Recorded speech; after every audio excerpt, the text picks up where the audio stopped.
like I've heard that claim that Hoppe was a Marxist, and they.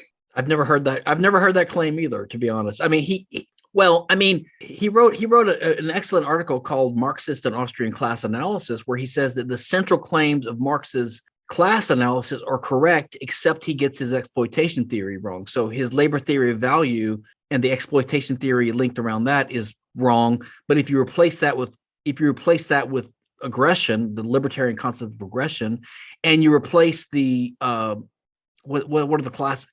The capitalism, private property thing with the state. If you replace the bourgeois or the capitalists and the workers with the state and the tax classes, then that's a better analysis of things. But the overall structure has some good insights. It's just his economics is wrong. But that doesn't mean he's a Marxist. Hans explicitly is the world's greatest critic of communism. He hated communism. He hated what East German communism, what it did to his family and to his country. His book of Theory of Socialism and Capitalism explicitly says socialism is horrible and evil. It's not just the centralized control of means or resources. It's the institutionalized aggression against private property. Therefore, socialism is basically institutionalized criminality, and all states are socialist to the extent they're a state. All violence is socialist to the extent it's institutionalized. So socialism, in his mind, is explicitly correlated and identified with criminality, and capitalism is identified with the just, good private property order. So Marx was a socialist, right? A communist.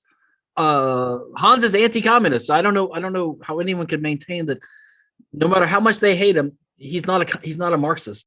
It was, I believe, in a discussion. I can't remember where the discussion was, but there was a claim. I believe I was talking about, I think it was contract law, and I was basically on the side trying to say it was more like not a defense of Hoppe, but it was just trying to kind of illustrate how contract law could work with covenant communities. But then I think the retort to that was that then Hoppe would be a legal positivist, and that would and I read more into Hoppe, and I read some of I believe it was economic science and the Austrian method, and there are just pages there. If you even look for the word positivist, Hoppe is highly critical of logical positivism. He just droned cobalt bombs it basically. Yeah, Hoppe is the critic of Marxism and the critic of logical positivism.